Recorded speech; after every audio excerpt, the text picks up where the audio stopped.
Venha conosco à descoberta de Portugal. Clique em gosto, subscreva e deixe o seu comentário. O seu apoio e opinião são muito importantes para nós. Obrigado.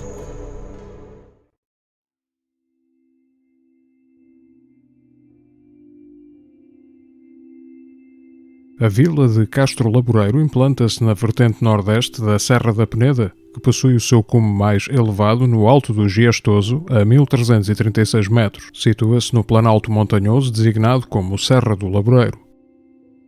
Nesta área são abundantes os matos secos, onde proliferam espécies animais, como as lebres, que terão dado origem ao topónimo medieval Montes do Laboreiro, do qual resultaria o nome pelo qual esta região é conhecida.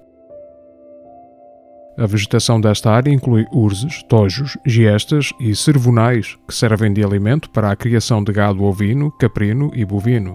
O rio Laboreiro e os seus afluentes fornecem a água necessária à fixação das comunidades humanas.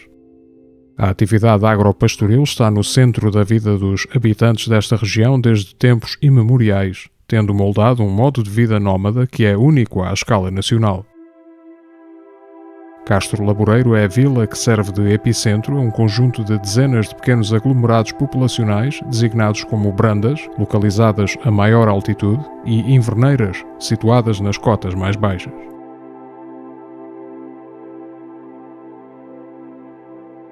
Durante o inverno, as populações deslocavam-se, antes do Natal, das brandas para as inverneiras, operando não só a transumância do seu gado, mas de todos os seus bens e pertences.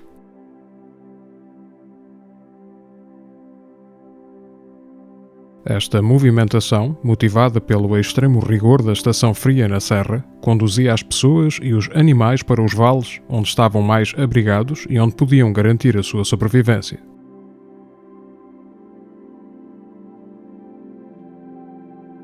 As casas nas inverneiras eram mais pequenas, libertando espaço para a criação de leiras, áreas onde era cultivado o centeio, a batata e, mais raramente, o milho. Estes núcleos centravam-se em redor do forno comunitário, local de produção de pão e abrigo quente em tempo de invernia.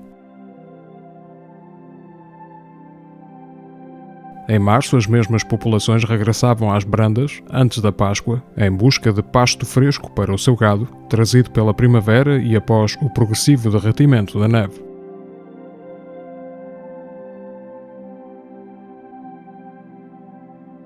As brandas situam-se na confluência dos dois principais caminhos que dão acesso ao Planalto, até onde o gado era conduzido para pastar livremente, sendo recolhido às cortes no final do dia.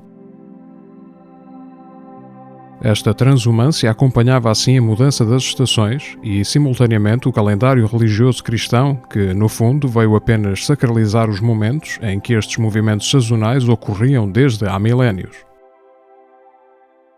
No Largo Central de Castro Laboreiro encontra-se o Pelourinho, lembrança do tempo em que esta vila foi sede de concelho. O original foi construído em 1560, tendo sido desmantelado em 1860 para permitir a construção de uma casa. As suas partes foram dispersas por vários pontos da localidade. Já na década de 1980, o padre Aníbal Rodrigues promoveu a recuperação de algumas das suas peças e a reconstrução possível no seu atual local. A sua coluna está assente sobre uma base tronco-piramidal que, numa das faces, apresenta estrias horizontais talhadas que serviriam para a medição das meadas de linho. Nas proximidades situa-se a Igreja Paroquial de Castro Laboreiro, dedicada a Santa Maria da Visitação. A sua construção remonta à Idade Média, possivelmente no século XII, sendo posteriormente reformada nos séculos XVI e XVII.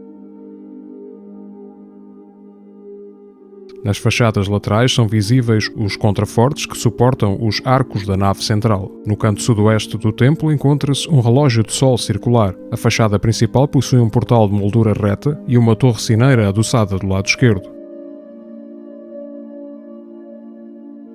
Apresenta no seu topo uma roseta hexapétala, símbolo de proteção que remonta pelo menos à Idade do Bronze. É encimada por um pequeno óculo quadrilobado e por um nicho em arco de volta perfeita, contendo uma imagem da padroeira desta igreja. O interior é de nave única, dividido em 6 tramos por um conjunto de 5 arcos diafragmas de volta perfeita, entre os quais se podem ver os tetos de madeira.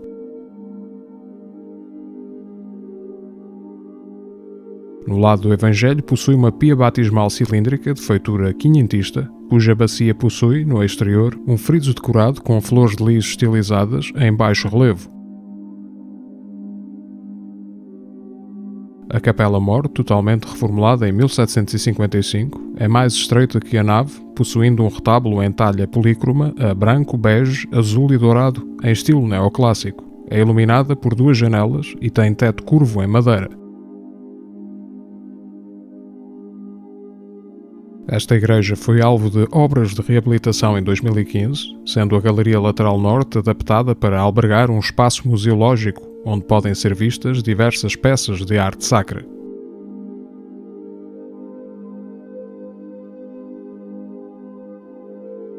Do lado nordeste da vila encontra-se a chamada Ponte Velha de Castro Laboreiro, uma travessia pedonal sobre o rio Laboreiro e que servia essencialmente os moinhos existentes na sua proximidade.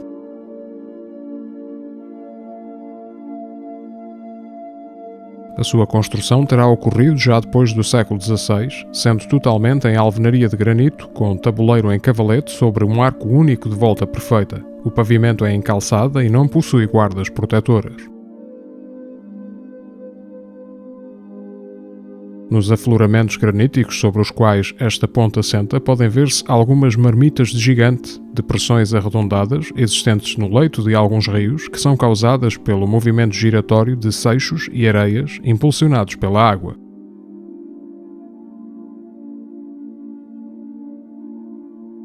O Planalto de Castro Laboreiro apresenta vestígios de uma presença humana duradoura, pelo menos desde o período neolítico, conforme confirmado pela profusão de vestígios arqueológicos aqui existentes.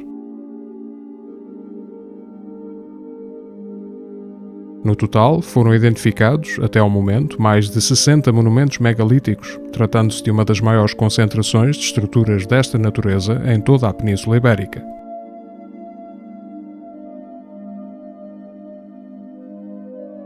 Situando-se a cotas acima dos 1000 metros de altitude, podem ver-se mamoas, antas, dólmenes e afloramentos rochosos decorados com gravuras rupestres, memória da ancestral sacralização desta impressionante paisagem.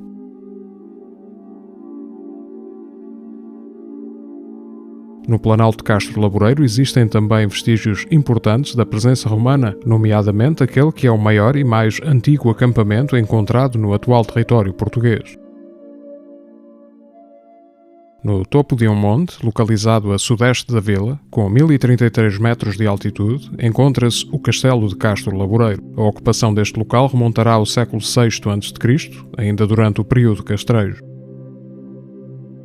As lendas locais contam que a sua construção original teria sido da responsabilidade dos mouros. A primeira referência documental surge no cartulário do Mosteiro de Cela Nova, que no século X atribui estas terras, por herança, a São Rosendo, neto de Dom Hermenegildo. A construção do castelo terá então ocorrido a partir do ano 955, por iniciativa de São Rosendo, que foi nomeado como governador del Val de Límia pelo rei Ordonho III de Leão.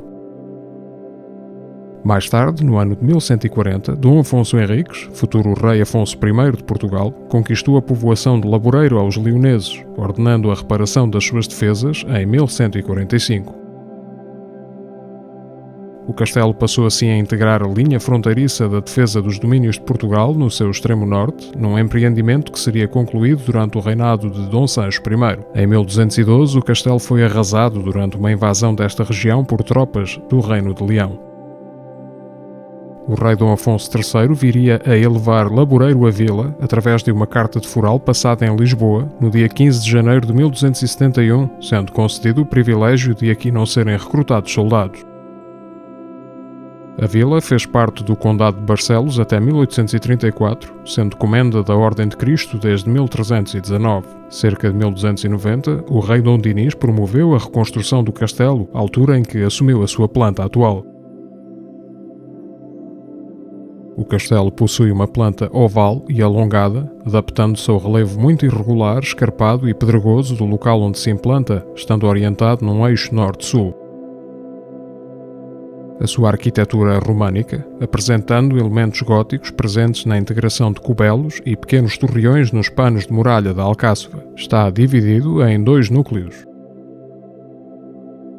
O do lado norte, situado num plano mais elevado, integrava o centro militar da fortificação, com a torre de homenagem, hoje desaparecida e tendo um marco geodésico sobre o rochedo onde se implantava, no centro da Praça de Armas, e a cisterna.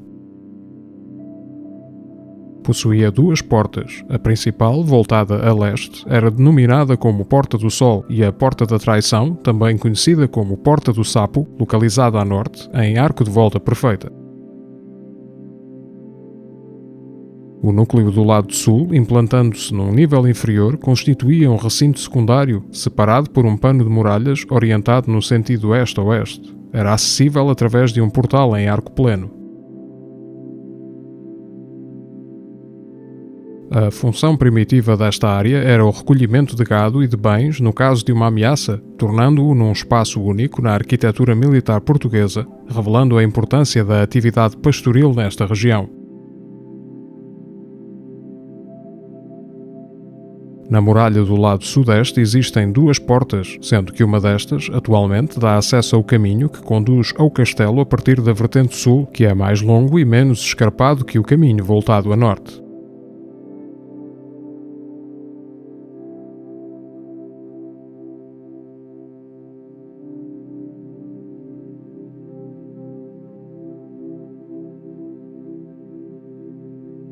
A construção da muralha do recinto sul do castelo incorporou uma nascente e uma curiosa gruta natural, que possivelmente já teria servido, ao longo dos séculos, de abrigo para pastores e animais em momentos de tempestade.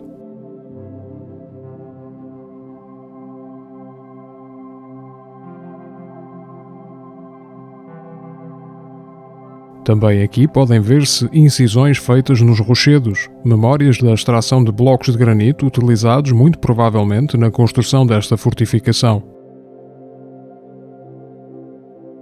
Os pedreiros talhavam cavidades retangulares em linha, sendo depois encaixados nestas blocos de madeira seca, que depois de ser molhada com água se expandia, gerando uma longa fratura e a separação do bloco. A alqueiraria de Laboreiro e Melgaço estavam unidas no início do século XIV, estando a cargo da família Gomes de Abreu, de Meruf, Dom Fernando I, do qual ia depois, em 1375, a Estevão Anes Marinho, em cuja posse esteve pouco tempo.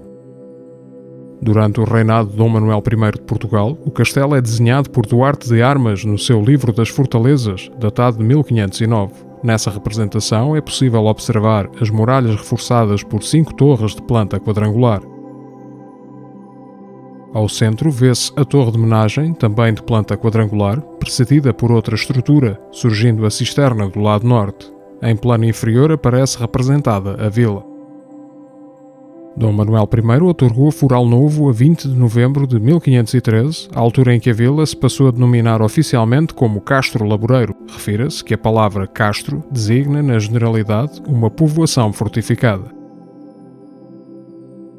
Em 1643, já no âmbito da Guerra da Restauração, o castelo recebeu guarnição, tendo daqui partido as forças portuguesas que, 2 anos mais tarde, devastaram os campos espanhóis a norte, saqueando algumas povoações. O castelo seria assolado por um momento trágico a 18 de novembro de 1659, com a queda de um raio na torre de homenagem, que servia de armazém de pólvora, destruindo-a completamente, assim como a muralha que a rodeava e a ermida que se situava junto dela.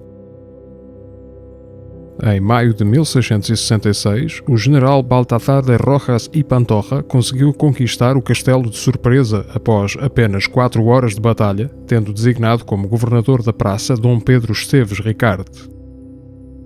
Este último acabaria por se render, sem resistência, ao governador das armas da província de Entre Douro e Minho, Dom Francisco de Sousa, terceiro conde do Prado, sendo acusado de se ter vendido aos interesses portugueses. Após o término deste conflito, o rei Dom Afonso VI decide conservar os castelos de Lapela e de Castro Laboreiro, apesar do parecer negativo dado pelo engenheiro militar francês Michel Lecolle. O castelo de Castro Laboreiro seria desguarnecido na sequência da assinatura do Tratado de Utrecht, em 1715, que pôs termo à Guerra da Sucessão Espanhola que se desenrolava desde 1701. Em 1758, numa descrição constante nas memórias paroquiais desse ano, o castelo é descrito como antiquíssimo e com as habitações do governador e soldados todas arruinadas e sem portas, assim como parte das suas muralhas. No início do século XIX, no contexto da Guerra Peninsular, foi guarnecido e artilhado com 4 peças, sendo depois novamente desguarnecido com o regresso da paz, o que agravaria o seu abandono. Em 1944 foi classificado como Monumento Nacional, altura em que já se encontrava profundamente arruinado. Durante a década de 1970 foram aqui realizadas prospecções arqueológicas que recolheram peças da Alta Idade Média.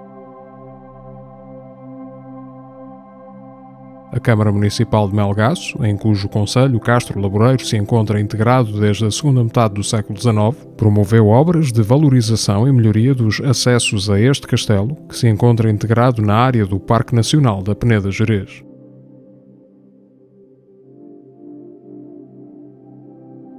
Muito obrigado por ter vindo conosco à descoberta de Portugal.